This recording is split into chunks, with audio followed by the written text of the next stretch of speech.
네, 다시 본문으로 돌아가서 이 시기에는 그 이른 시기에 영과 관련되었던 황홀경이라든지 괴이한 행동들도 거의 자취를 감추고 있었다라고 부연 설명을 할 수가 있습니다.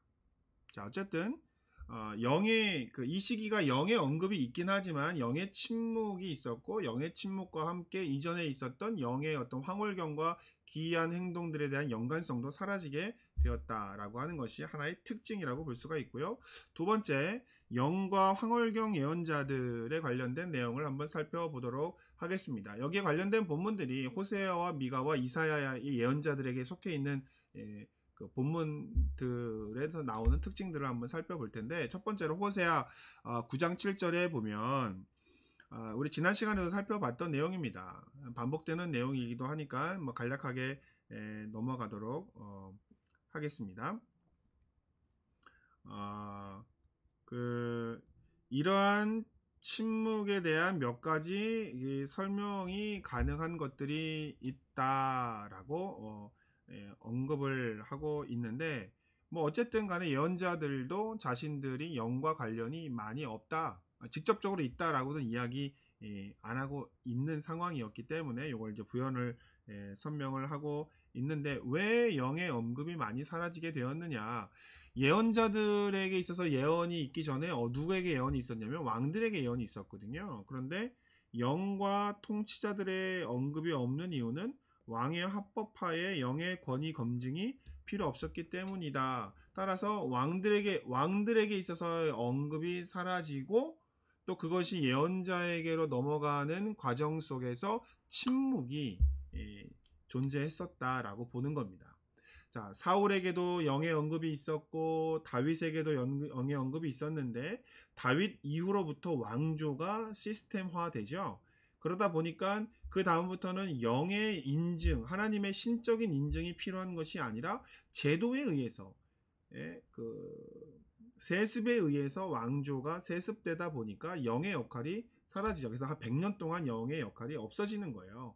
그래서 그 없었던 그 역할이 누구에게로 넘어갑니까? 예언자들에게로 이제 넘어가는 과정 속에 있었고, 또 그러면서 영의 언급이 이제 축소가 되었던 현상들을 볼 수가 있는 거죠.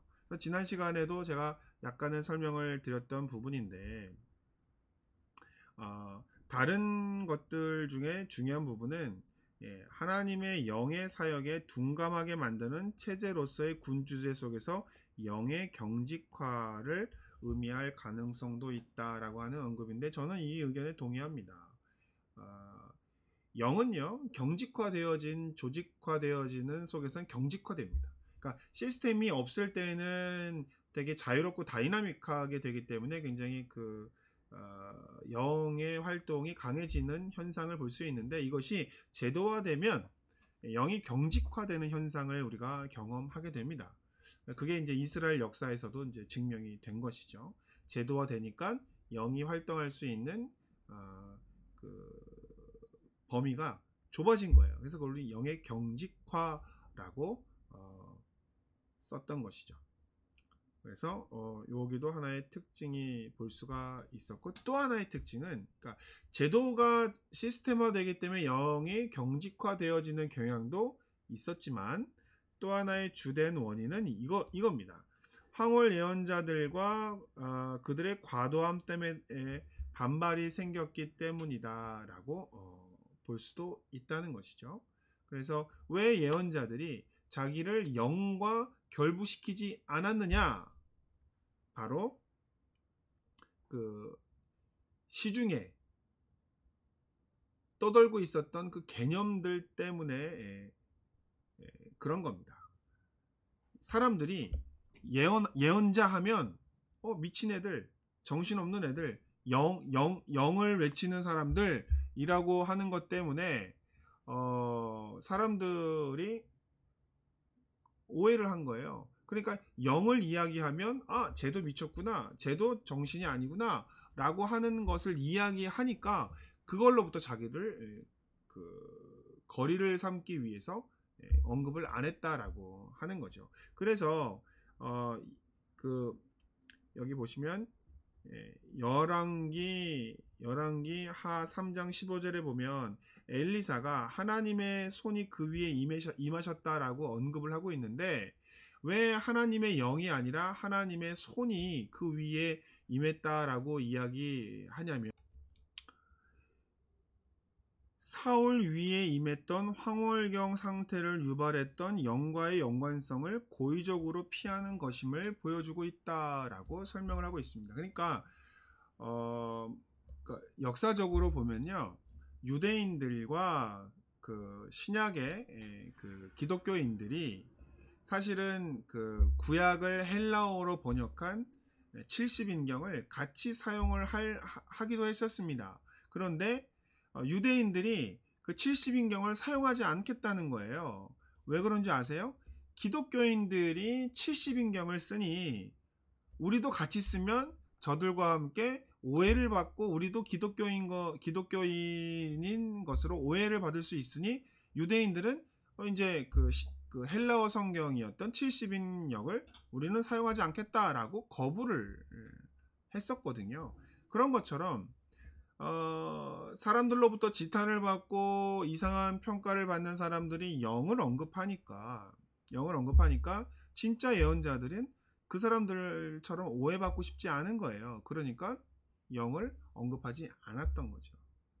그래서 그러한 역사적인 상황이 여기에 있었다라고 보여주는 것이라고 볼 수 있습니다. 그래서 이러한 현상들은 이제 엘리야에서부터 경향을 찾을 수 있는데, 그 경향 중에 하나가 호렙산에서 엘리야의 이야기 속에서 하나님이 바람 속에 계시는 것이 아니라라고 하는 내용이 있죠. 그 내용을 이제 언급하면서 이때부터 그러한 경향들이 나타났다라고 보는 것이죠. 즉, 황홀경 예언자들에 대한 반발이었고, 또 이것이 7세기, 8세기에 강화되어서 본문들의 루아흐에 대한 그 경멸이라든지 그 조롱조의 언급들을 반영이 되어 있는 것을 보면서 우리가 생각할 수 있다라고 하는 부분이죠.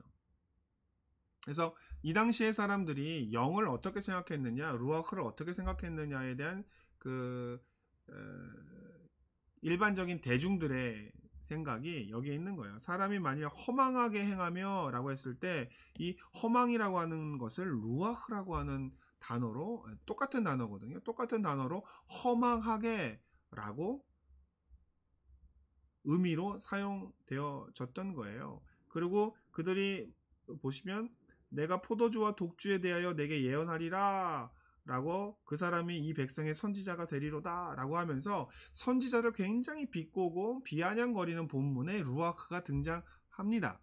그 얘기는 뭐예요? 그 당시에 루아흐를 잘못 사용한 사람들 때문에 이 일반 백성들도 루아흐에 대해 되게 부정적인 입장을 갖고 있었다.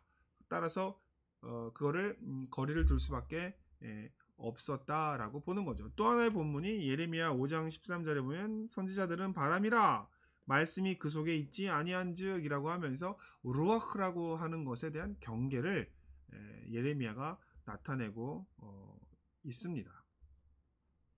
그래서 호세아서의 9장 7절에 보면은 선지자는 언에 섰고 영의 사람은 미쳤나니, 우리 이 3장의 제목이죠. 영의 사람은 미쳤나니 라고 얘기하면서 마치 선지자가 영의 사람이라고 해서 선지자가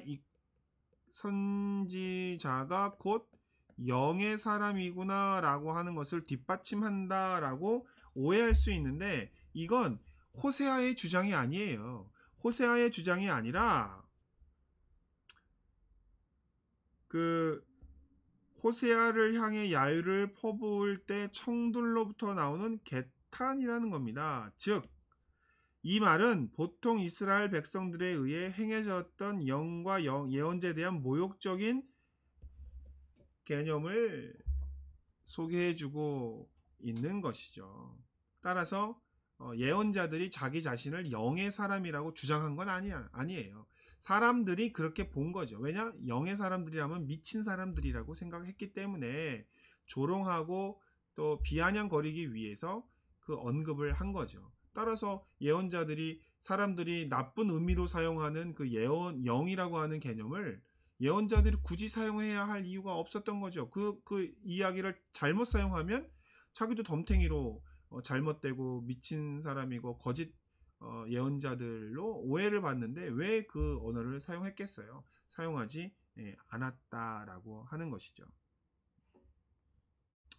그래서 저자는 이렇게 했습니다. 만일 이 본문들이 루아흐 예언자들의 대중적인 의미를 정확하게 알려주고 있다면 거칠고 이상한 행동을 하며 몹시 술에 취한 상태에서 영에 의한 영감을 주장하며 그렇다면 이 시기에 고전 예언자들의 신탁 속에서는 하나님의 영에 대한 부재를 이해하는 것은 쉬울 것이다. 왜요?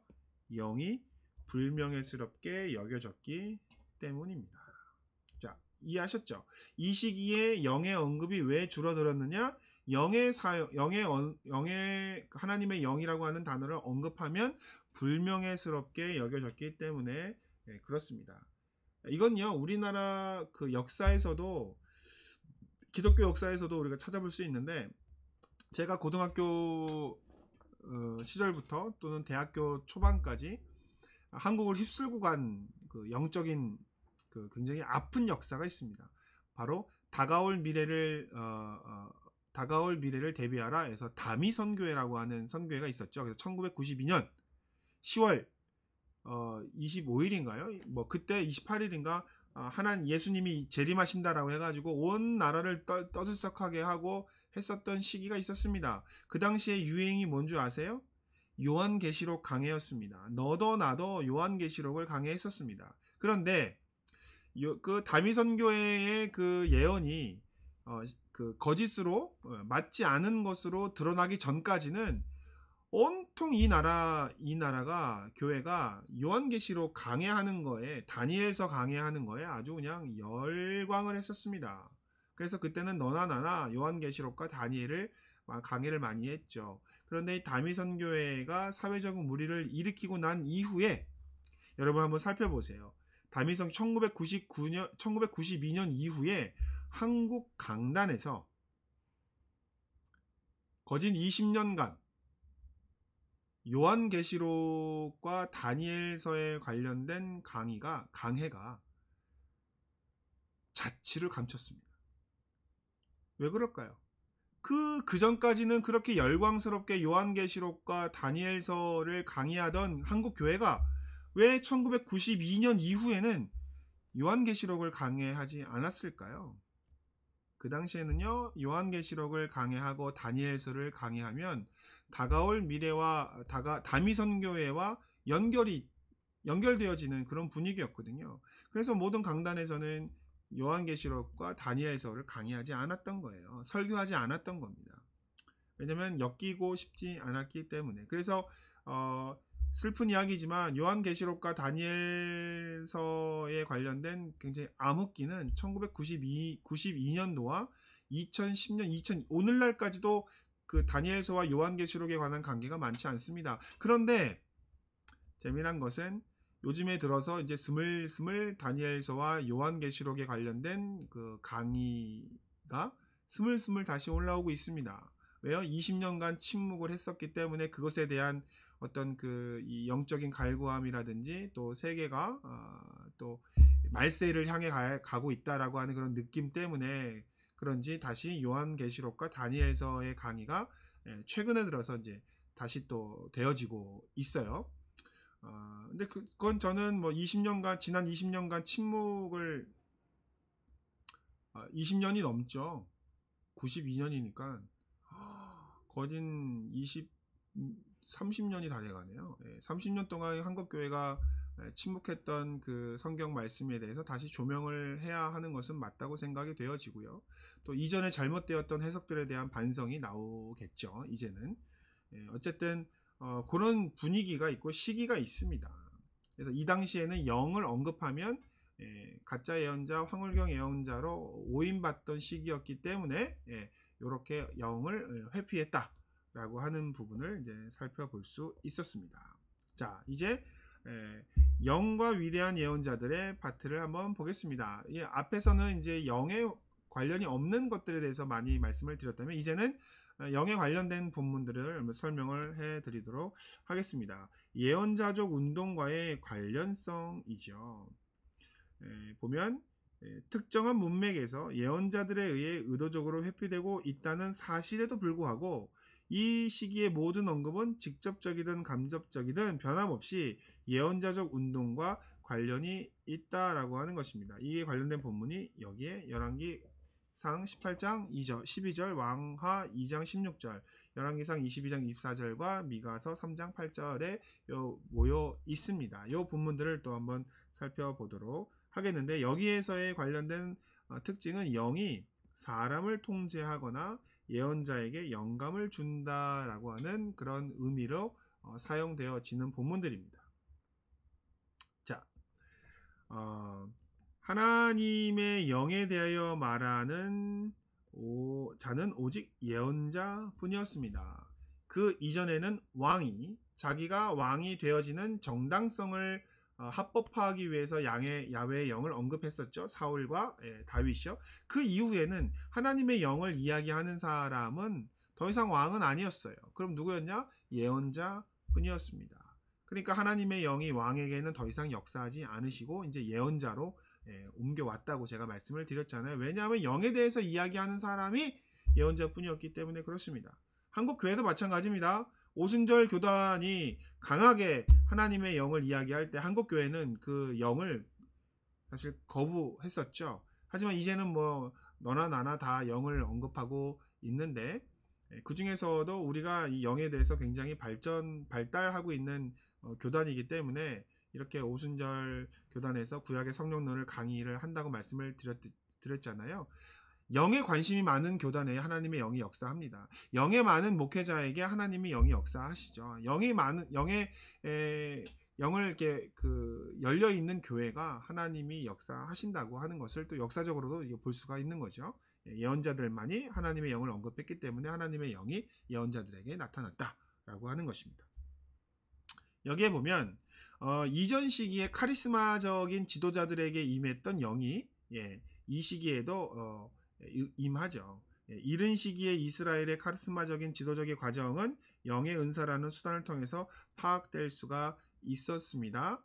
그런데 그게 군주제가 도입되고 난 다음에는 이 영이 언급이 사라지죠. 제도화가 되고 영의 경직화가 되면서 영의 사람이라는 언급이 사라졌는데 다시 나타났습니다. 그게 바로 엘리야 본문에서부터 다시 이 개념, 사라진 개념이 다시 나타났다라고 볼 수가 있습니다. 이 당시의 본문들을 보면 최소한 야훼의 뜻과 목적을 야훼 백성들에게 전달하는 영적 지도자였음을 알게 해줍니다. 야훼의 영이 왕에게서 예언자적 운동으로 옮겨갔다라고 볼 수가 있습니다. 그래서 이런 현상을 설명을 드렸던 것이고요. 그래서 예언자들은 야훼의 영에 의하여 임무를 위해 부르심을 받았고 영의 능력 안에서 그들의 임무를 수행하는 모습을 엘리야와 엘리사는 보여주고 있습니다. 자, 거기에 보면 예언자에게 영감을 주고 권능을 부여하며 예언자들을 조정하는 본문들이 나옵니다. 첫 번째가 왕상 22장 24절에 있습니다. 이 본문은요, 아합과 여호사밧과 미가와 시드기야 이게 관련되어 있는 본문인데, 자, 여기 보면 어떤 본문이 나오냐면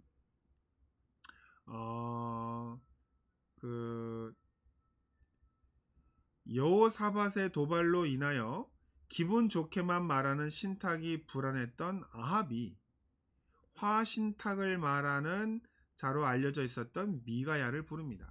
그러니까 왕이 이 고대 이스라엘에서는 어떤 경향이 있었냐면 전쟁을, 그러니까 고대 이스라엘뿐만 아니라 고대 근동에서는요, 왕이 전쟁을 나가기 전에 점쟁이나 예언자들을 부릅니다. 그리고 그들에게 이야기합니다. 우리가 이번에 전쟁에 나가면 우리가 이기겠느냐? 라고 물어봐요. 그러면 당연히 이깁니다. 라고 이야기를 했었죠.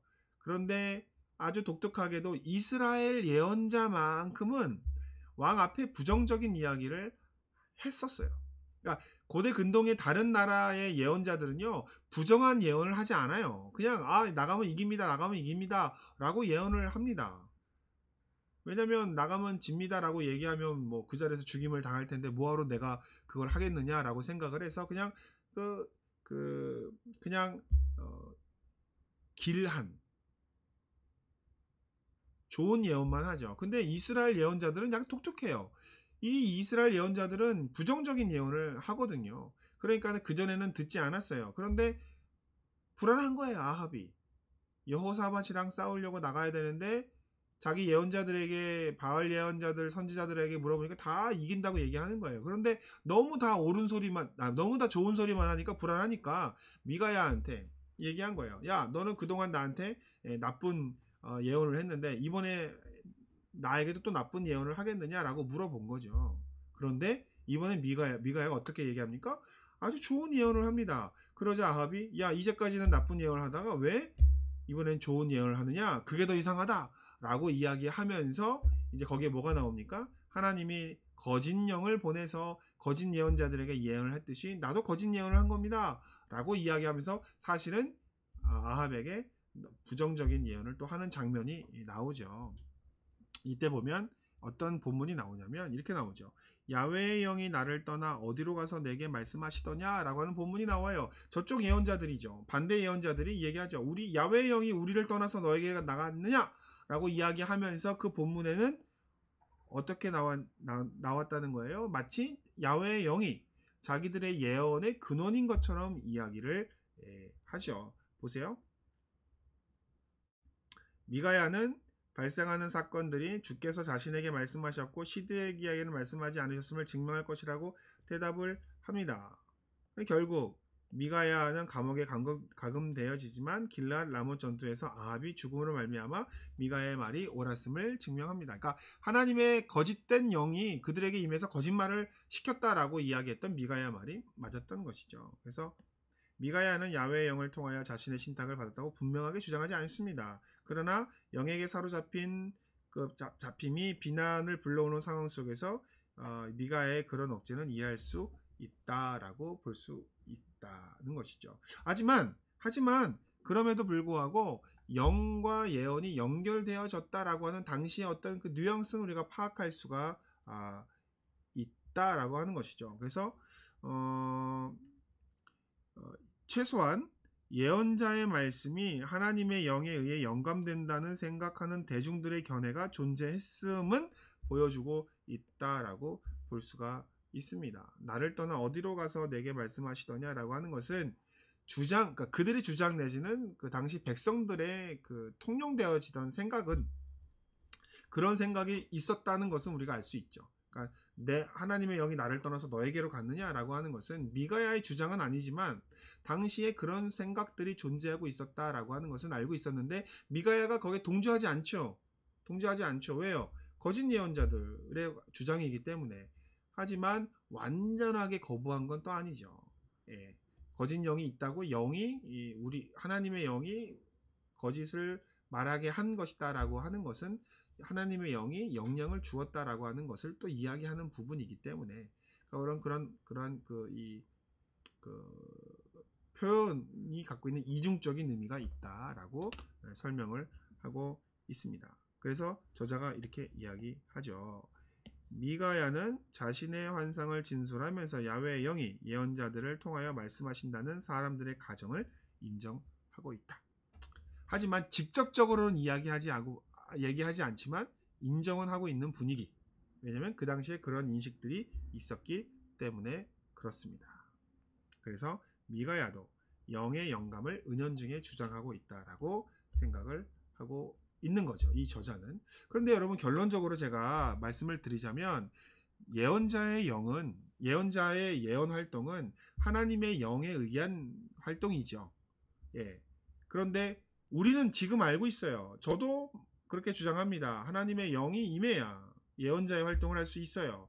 하지만 이건 제가 오늘날 2020년을 살고 있는 우리의 생각이고 우리의 신학적인 인식이지만 지금으로부터 몇천 년 전이에요. 3000년 전은 있었던 3000년경, 2000년이 훨씬 넘는 그 고대에 있었던 이스라엘 백성들에게는 이 개념이 그렇게 명확한 개념은 아니었을 수 있다는 거죠. 예. 근데 오늘날의 입장으로 그 당시에 이해해보면 당연한 이야기인데, 그 사람들은 아직까지도 이 명확하게 그 규정되어지지 않았던 시기를, 논쟁의 여지가 있었던 시기를 살았다라고 보시면 될 것 같습니다. 그 다음에 이제 능력으로 충만하다라고 하는 미가서 3장 8절 우리가 여러 번 보았죠. 그래서 지난주에 살펴봤던 요 에트로아흐 야외라고 하는 요 부분 제가 말씀을 드렸죠. 예. 요 부분이 만약에 예언자의 본문이라면 예언자의 영감을 이야기할 수 있는 본문이에요. 그런데 이 본문은 그 원래 본문은 아니었다라고 말씀을 드렸던 걸 여러분 기억해 주시면 될 것 같고요. 네, 이 저자가 굉장히 보수적인 입장을 갖고 있거든요. 여기 보세요. 여호와의 영으로 말미암아라고 하는 구절이 편집자의 그 난회주라고 할지라도 야훼가 그의 종들인 예언자들의 임무 완수를 위해 허락한 도덕적 용기를 가리키기 위해 영이 사용되고 있다는 부분은 사실은 바꿀 수 없다. 예, 저도 동의합니다. 이것이 학문적으로는 난회주라고 분석이 되어지긴 하지만 이 난회주가 아니라고 하여도 하나님의 영이 예언자들에게 영감을 주고 용기를 주신다라고 하는 것에는 변함의 여지가 없다. 이 최종적인 결론이죠. 하나님의 영이 임하셔야 예언자들이 용기를 얻고 담대히 선포할 수 있는 겁니다. 오늘날의 신학에는 너무나도 당연했던 이 신학이 그 전에 이 옛날의 신학에서는 아직 명확하게 되어 있지 않았다. 그래서 필사자들이, 서기관들이 여기다가 난회주로 쓴 거예요. 하나님의 영으로, 야훼의 영으로 말미암아. 미가는 인식을 못했을 수도 있습니다.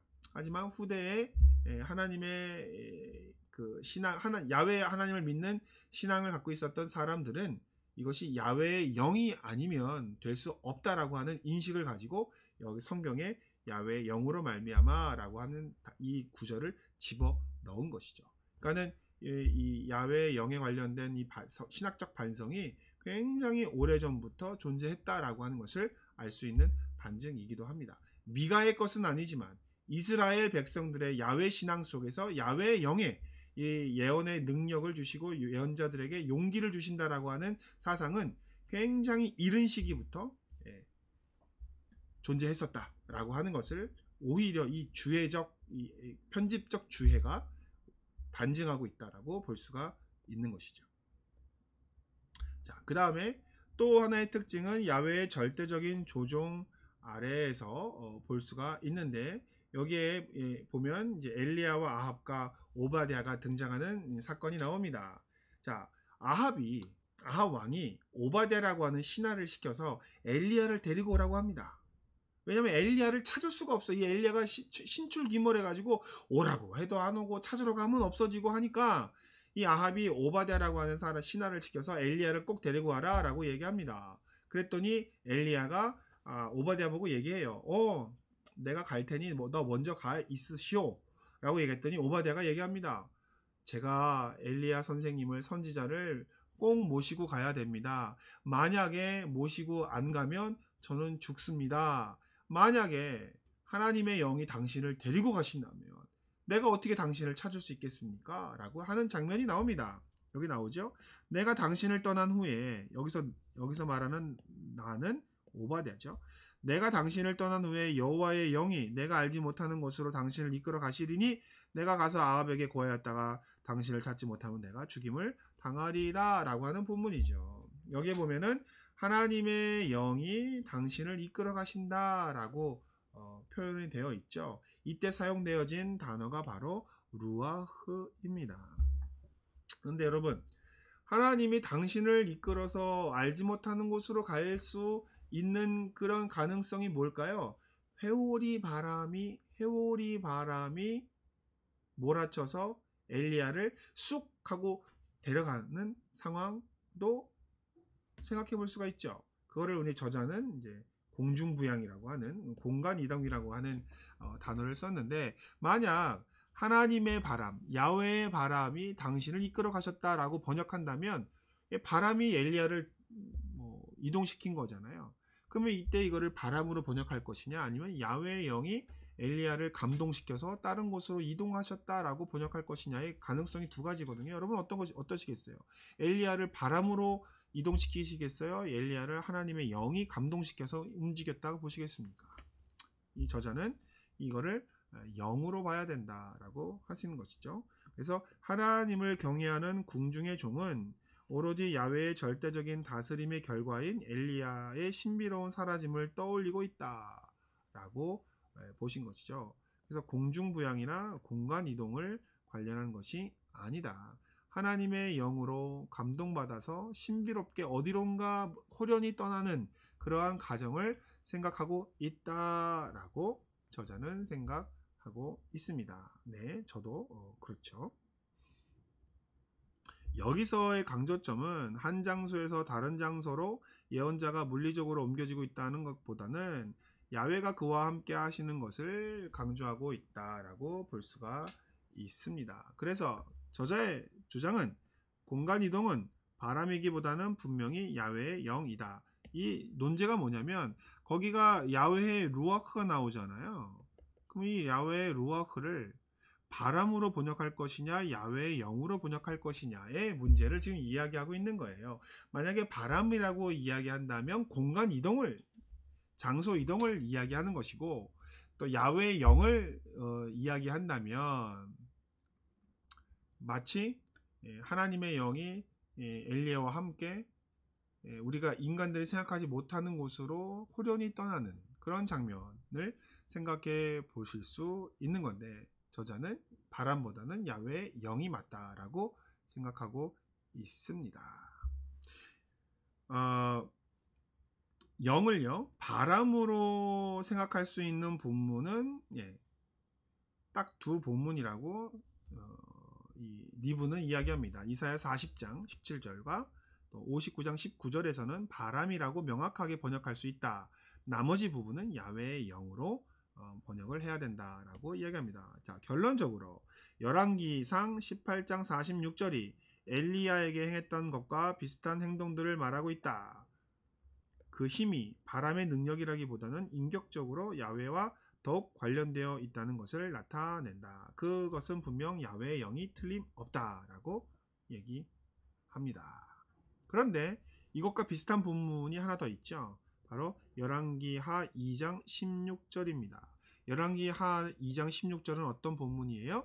엘리야가 하늘로 승천하죠. 그 승천하는 장면에서 엘리사는 엘리야에게 내가 당신의 제자임을 나타내는 후계자임을 나타내는 증표를 주십시오라고 해서 영을 당신의 영을 내게 갑절을 주십시오라고 하는 장면이 나옵니다. 그때 하나님이 호련히 그 불병거와 말을 통해서 그를 호련히 하늘로 데려 올라가시는 그런 모습이 나오죠.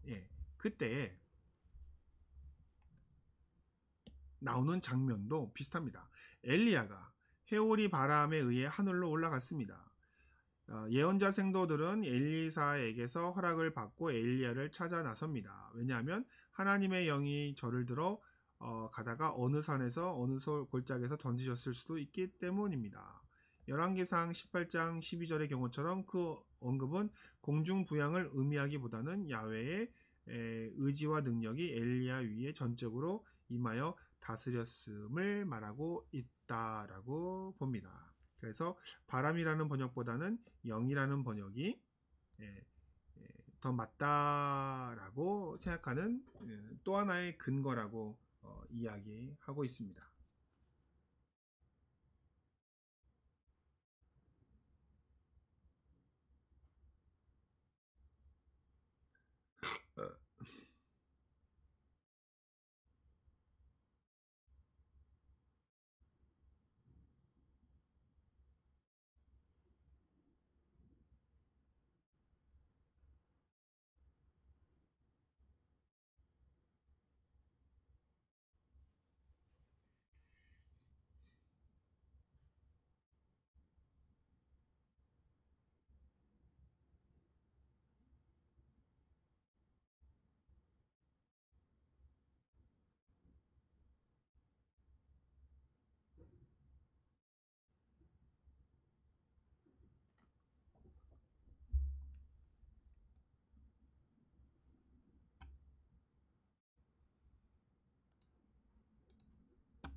이 싹이라고 하는 이 단어는 이 본문의 단락이 미래와 관련되어 있는 부분이다 라고 하는 것을 우리가 알게 되어지는데, 이 미래와 관련되어진 본문에서 이제 심판하고 또 소멸하는 영으로 나타내는 그 이유가 무엇이냐, 그건 바로 정화의 도구로서, 심판이지만 정화의 도구로서 역할하시는 하나님의 영을 이야기하고 있는 것이다 라고 볼 수가 있는 것이죠.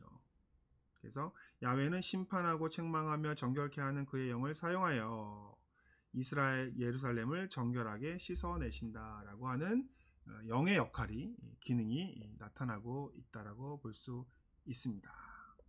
네. 그 다음에 야훼의 마음이라고 하는 의미를 한번 보도록 합시다.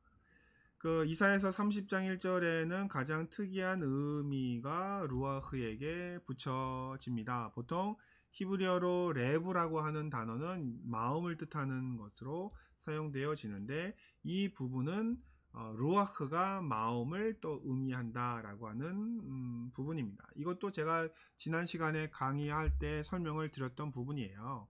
그래서 차준희 교수님의 그 주장과 또 누구였죠? 다른 사람의 주장, 그 다음에 또 저의 주장도 제가 그 마원석 박사님의 주장, 그 다음에 저의 또 생각하는 의견을 제가 설명해 드렸던 장면들을 보시면 됐는데, 어쨌든 여기에서 나타나는 이 루아흐라고 하는 나의 영이라고 하는 것은 마음 또는 뜻을 의미한다라고 볼 수가 있습니다. 그래서 영감을 의미하기도 하고 마음을 의미하기도 하고 또는 능력을 의미하기도 한다라고 하는 부분입니다.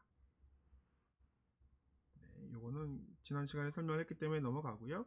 그 다음에 또 하나의 특징은 새로운 시대의 카리스마적인 지도력에도 하나님의 영이 언급되어지는데, 제가 제일 좋아하는 본문 중에 하나가 바로 이사야 11장입니다. 이 11장의 본문에 영이 나타나거든요. 근데 굉장히 좋은 그 문맥 속에서 나타나기 때문에 저는 굉장히 이 본문을 사랑하는데, 새로운 시대의 카리스마적인 원천에 관련된 내용이기 때문에 그렇습니다. 이사야 11장 이전에는 이사야는 영에 의한 카리스마적인 임명이 주제를 다시 집어들고 그것을 새로운 시대로 투영을 시키고 있는 본문입니다. 자, 그 위에 여호와의 영이 임합니다. 그렇게 되면은 지혜와 총명의 영이 임하고 무력과 재능의 영이 임하고 지식과 여호와를 경외하는 영이 임한다라고 보여지는데, 자, 새로운 지도자입니다. 새로운 지도자를 이야기하고 있어요. 근데 그 새로운 지도자의 첫 번째 조건이 바로 하나님의 영입니다. 전제 조건이에요. 그리고 그 하나님의 영이 임하면 첫 번째 지혜와 총명의 영, 재판이죠. 모략과 재능의 영, 여기 나온 건 모략과 재능이라고 나왔지만 사실 이게 군사적인 용어입니다. 그래서 군사에 관련된 영역입니다. 그 다음에 지식과 야훼를 경외하는 영, 바로 종교적인 영역을 의미합니다. 근데 여러분, 재판과 군사와 종교적인 영역을 담당하는 사람이 이스라엘에서 누구였죠? 왕이었습니다. 원래 왕은 세 가지 영역을 담당합니다. 첫 번째는 공의를 지켜야 될 그 의무가 왕에게 있었습니다. 가난한 자들을 보호하고 힘 있는 자들의 그 행포를 막아주는 게 왕의 역할이었습니다. 두 번째, 나라를 지키는 역할이 왕의 역할이었습니다. 그래서 군수 통수권이 왕에게 있는 것이었죠. 그 다음 세 번째, 왕은 하나님의 백성들을 또 하나님의 신앙을 지킬 수 있도록 신앙을 지키는 신앙의 어떤 그 수호자 역할도 했었습니다. 이 세 가지 역할이죠. 이 세 가지 역할을 가능할 수 있게 하는 것이 뭐라고요? 하나님의 영이죠. 따라서 이사야서 11장에서 말하고 있는 영은요, 새로운 메시아를 뜻해요. 새로운 왕을 뜻합니다. 공의와 군사와 신앙을 두루두루 잘 지킬 수 있도록 지켜주는 존재, 새로운 메시아. 그 메시아의 출발점, 바로 하나님의 영을 가진 자들, 하나님의 영이 부어진 자들, 그 위에 여호와의 영이 임하는 자들이 전제 조건입니다. 그래서 이 단락이 바로 새로운 시대의 카리스마적인 지도자이죠. 오늘날 우리에게 새로운 지도자가 세워진다면 그 그 사람 위에 하나님의 영이 있다라고 저는 생각합니다. 그래서 기존의 왕들이 하지 못했었던 것을 바로잡는 그 출발점이 영이에요. 그래서 저는 이사야가 새로운 시대를 맞이하는 그 전환의 역사를 어디서 봤느냐? 하나님의 영에서 봤다고 저는 생각해요. 왜냐하면 새로운 지도자에게 하나님의 영이 임하면 그 위에 뭐라고 나와요? 그 위에 지혜와 총명이 임하죠. 재판에 관련된 영역을 완수할 수 있도록. 그 다음에 모략과 재능, 군사적인 영역을 담당할 수 있도록. 그 다음에 지혜, 여호와를 경외하는 영이 임하니까 종교적인 신앙도 지켜줄 수 있는 지도자가 나타나는 것이죠. 그러려면 존재 조건이 영이라고 그랬죠. 이사야는 영이라고 봤어요. 그래서 저는 그런 의미에서 오순절의 선배는 이사야다. 이사야가 오순절적인 신앙을 신앙의 뿌리를 보여주고 있다라고 저는 생각해요. 그래서 여러분들이 이사야 선지자에 대해서 공부를 좀 많이 하고 이사야의 영에 대해서 많이 공부를 하셨으면 저는 좋겠습니다. 그래서 저는 지속적으로 이 이사야의 영에 대해서 관심을 갖고 있고요. 이렇게 저는 이해를 하고 있습니다. 여러분도 한번 살펴보시고 한번 도전해 보시기를 부탁을 드립니다. 그래서 정리해 보면 이 구절에서 이사야는 오래전 이스라엘 과거에 있었던 카리스마적인 인물들을 언급하죠. 하나님 주시는 임무를 일시적으로 수행하기 위해 각 시대에 선택된 개인들 위에 부여됐던 은사들이 메시아 왕에게도 허락된다라고 생각을 하고 있습니다.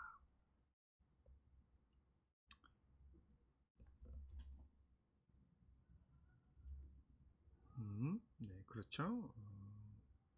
그 다음에 결론을 이야기를 해보면은 무엇보다도 이 시기의 전형적인 특징, 이전 시기의 특징이었던 영의 과격한 측면들이 더는 분명히 나타나지는 않지만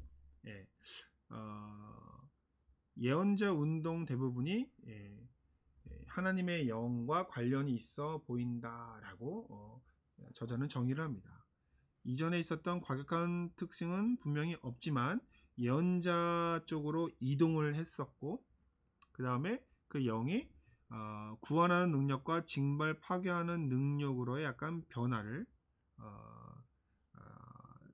말하고 있고 그 다음에 영의 카리스마는 이전의 것을 유지하고 있는 것 그리고 다시 하나님의 영이 마음과 심리적인 감정까지도 표현하고 있다.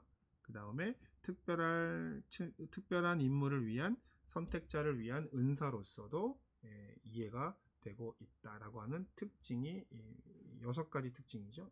6가지 특징으로 볼 수가 있습니다.